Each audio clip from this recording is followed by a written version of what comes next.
Greetings. My name is Dr. Amira Sankofa Kwali, and I don't have my little YouTube channel built up like I need to just yet. It's not in comparison to my Facebook Live videos, so I get a lot more responses from my Facebook. So my attempt, of course, is to build up my YouTube following.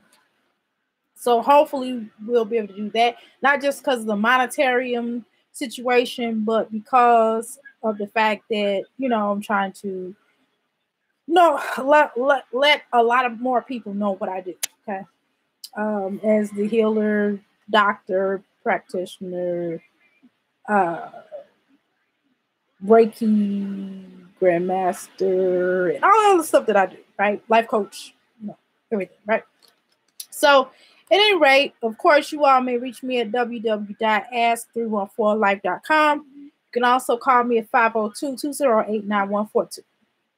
So the thing is, I've been really thinking about a lot of different things. And of course, every now and then I will take the time out to answer my emails because I've been getting a lot of overwhelming emails of clients that can't necessarily afford my services at this time. And so every now and again, I will answer certain questions because I know a lot of you all have questions. And I kind of want to take the time out to answer some of my emails. And I've taken time to jot some of them down on the handy dandy notebook. Okay. Yeah, okay. Anyway, so let's get started. So one of the questions is, what are my thoughts about people trying to become healers? Okay, so anyway, I just did a video a second ago about that on my Facebook, Dr. Amira Sankofa Kwali. You can also follow me on Facebook as well. And please subscribe to my channel, like my video. Don't dislike my video. That is so rude. So at this point in time, I would like and insist that you all like my video because I'm trying to get my little following up, and I really would appreciate that. That's my phone across there. I'm not ready to run around there because I'm trying to do this video. So with that said, is that I just did a video in regards to that. And no, everybody should not be a healer. Everybody that knows me knows my staunch stand on that. And my staunch stand is no, back away from trying to do so. Because it's just a fad for some of you all. And some of you all just doing it because it's the end game. I do this on a full-time basis.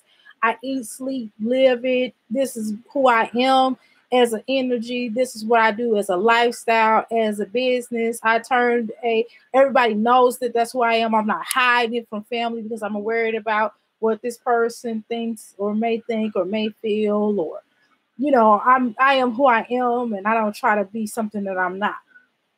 So that's part of the issue with a lot of you all, or just getting into life coaching. Everybody's a damn life coach. Everybody's a damn healer. Everybody's a damn tarot card reader. Everybody's this and that. Got to go and take these classes for $9.99 on some of these networks, and they're not really training you all how to do it because you actually have to know what you're doing to begin with. See, I'm not just certified through some of these other folks. I done went to school for this for years and years and years, and I have practice in doing it because it was embedded in me as a child. My mother was a school teacher. I had an aunt who was a healer, a holistic healer. So this is something I've been doing my whole entire life, and I've been instructed by my ancestors for them to do so. So I know that it's a fad for a lot of people, and so a lot of people will do it because it's a fad because they think they're going to get a whole bunch of money, and it's not about the money. That's why my prices are very reasonable because, yes, I do need to earn a living, but on top of me earning a living, I need to really help you all effectively to help you to go to the next stage in your life. Okay. So the next question is, no, I don't advise everybody to be a healer. And I would try to find some way because I ran from this for a long time. As everybody knows my story. It's not something I just said, well, I'm going to do it now. I had the passion for it, but I ran away from who I am because it's hard. It's like being a healer or having a gift is like a blessing, but it's also a curse because, again, you have to understand death. You have to understand it, and death is hard. Life is hard too. Life and death are one of the same, and it's very hard. And the concept of life and the concept of death is not what you think it is for most of you all. And just imagine seeing your family die or seeing them die before they die, right? So that's not easy, okay?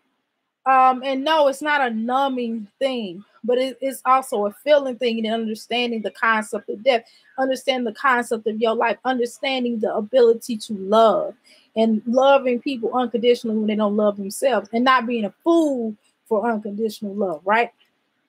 And having to heal yourself, because a lot of us who are in bad situations, we're battling some things within ourselves. We're nasty at times, and we don't want to really face the truth of who we are. But then we want to step out there and be like, okay, I'm going to heal you.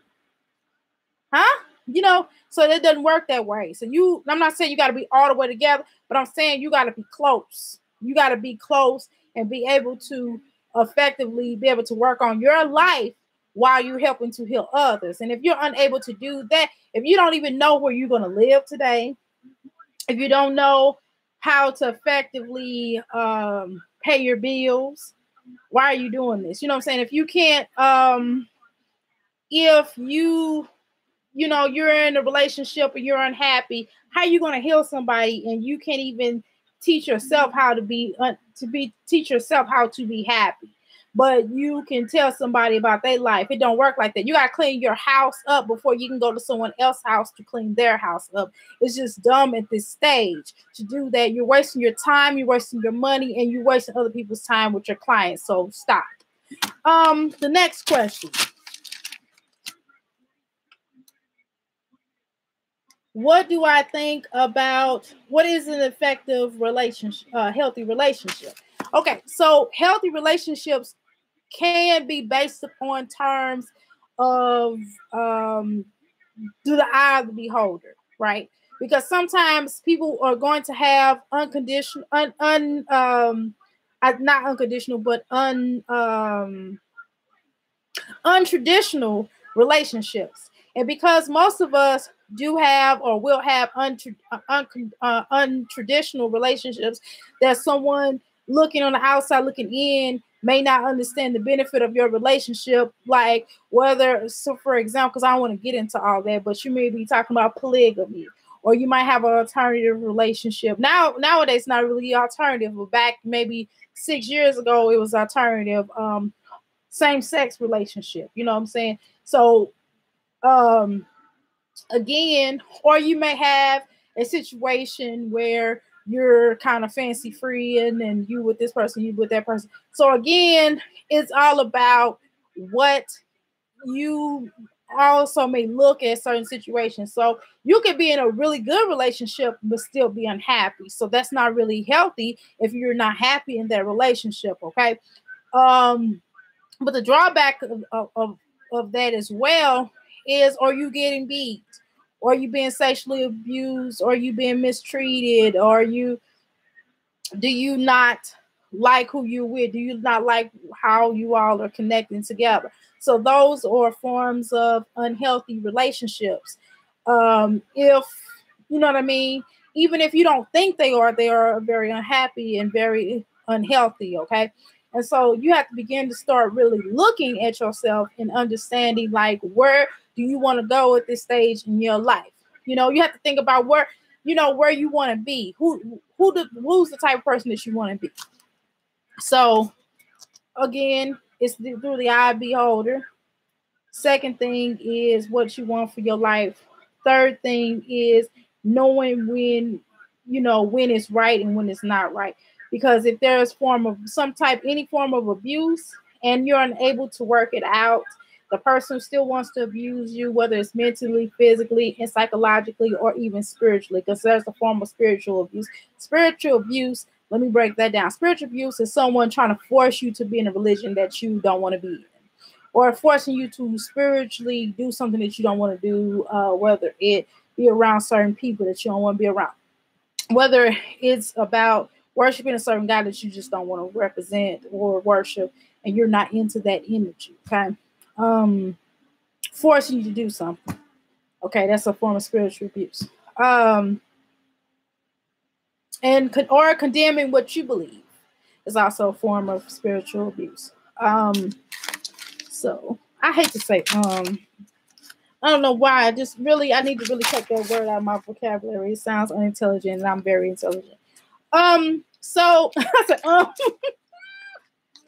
so the next thing that I see is I had to flip the page over. How do you not make a fool out of yourself? Again, that's kind of one of those situations in the eye of the beholder. And just remembering, the second part of this is just remembering, and I got a second part two to that two-folded question. So not making sure you're not embarrassing yourself. Can you look at yourself in the mirror after whatever you do, what you do? Okay. If you're not ashamed of it, but how's your family feel about that? Do you care about what your family thinks? So that's all having to do with that. The second part of that question is, how do I want to represent my brand? Well, it depends on what your business is. It depends on what your business is and what you're trying to do as far as, for example, if you're a marketing person, you're trying to help people market. So of course you want to represent your marketing plans in the best light. In the best light. You want to show different things to promote your business, and you want to be out there. You want to have a certain type of image, but not necessarily, but it just depends. You know what I mean? So you want to keep your image in a certain light. Because you want people to come to you. Again, I'm not a marketer of marketing things. I'm just myself, and I just do a presentation of who I am, and that's what it is. But keeping in mind that I am a doctor now, so as a doctor, it's certain things I necessarily at this stage in my life I wouldn't necessarily do a reality show. And if I did do a reality show, it would be based upon my clients. It would not be based off my life, because I don't want to invite. That's too close to comfort, inviting people into my life. Although I am an open book, I just think it's too personal, because again, it ain't just about me, but it's about my family. My family don't want to be photographed.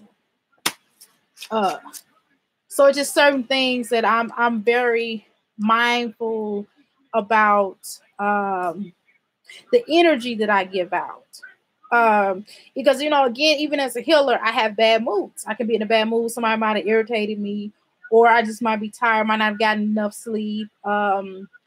Maybe I didn't have the kind of day that I had anticipated. I might not be in a good way that day, because we all have bad days. So I might not do a video that day because I had a bad day. Or if I do a video, my video is kind of passionate. I'm like strong, and I'm like hard edge and things like that.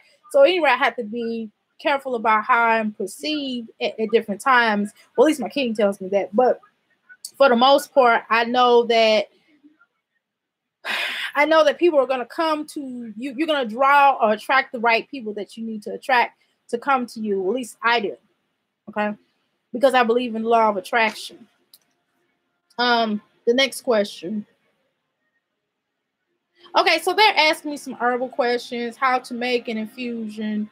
So it's going to involve you mixing herbs and things like that, ceramic or a glass pot, taking a certain amount of herbs and placing it in some boiled water, and then taking it off, and then you're going to use it. You're going to cover up, and then you're going to light it steam for a certain period of time, and then you go from there. I'm not going to give you everything, because you can come to me and get it done. So let's see the next question. Is what herb name a couple of herbs that would help you with lowering your blood sugar. I'm not going to name a whole bunch, because you all know I'm a herbalist as well. So you need to come to me. Cinnamon. Cinnamon is a herb that'll help you lower your blood pressure. The next thing I was asked was name a um, crystal that will help with your heart chakra, and that's the rose quartz. The next question I'm asked is what will help you with an upset stomach, and it's valerian herb. I'm also asked what is the best way for the herb remedy to form in a fusion. I kind of already went through that. I guess that's somebody else asking me the same question. So I kind of already asked that. I get a lot of those questions about herbs. The next thing, how do I define, what do I define myself as? Well, I'm not just like in the box. I'm not in the box type of person. I am a doctor of metaphysics. I'm a healer, Reiki grandmaster. I'm asked this question a lot, and I've answered it on my previous videos. I'm a reader. I don't necessarily like the word psychic, but I guess you can call me that if you want to. But I don't really like it because it's the condemnation that comes with it. So I guess they call them diviners, more or less. And what else am I asked? Do I have any special recommendations? Can I help people to find who they're supposed to be with and who they're supposed to be in a relationship with, their life purpose? Yes, I can do that. I'm asked that as well. Let me see what else. I'm asked. I'm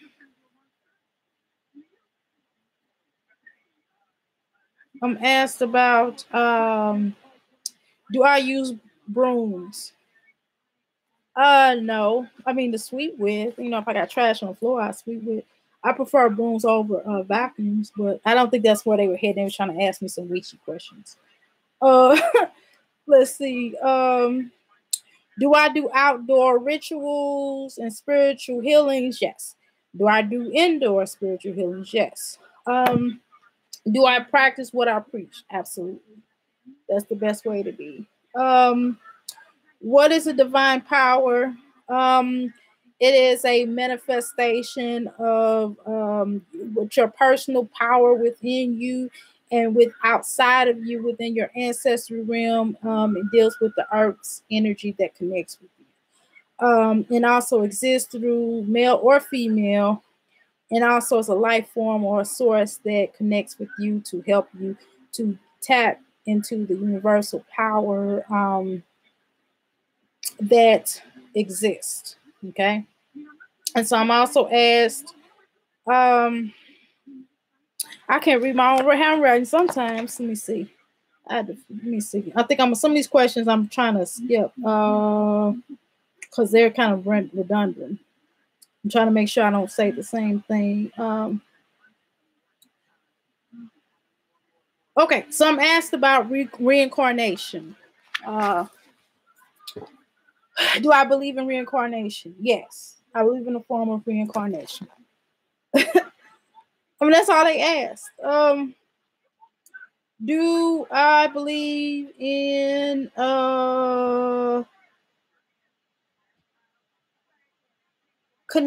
connecting to loved ones? Yes. Do I know how to connect to people's loved ones? Yes, I do. Does it always turn out to be their loved one? Sometimes no. Sometimes it may be someone else is giving me a message to give to them. So that can certainly happen. Let's see. Name some stones of goddess. Jade, emerald, moonstone, amber, turquoise. So that was some. I gave y'all enough. And so pretty much that's all the questions that I have for today. And I really thank you all for tuning in. Y'all need to get my subscription up. Shoot, I'm trying to get more followers. It don't make no sense for me to just have like 10. I need y'all to get my game following up because shoot, I work hard. Okay. And I'm giving y'all some good, useful information. And y'all need to help a sister out by liking and subscribing. Anyway, thank you so much. And I'm Dr. Amira Sankofa Kwali. Let's get this and let's continue on in our spiritual pathway. I appreciate you, Namaste.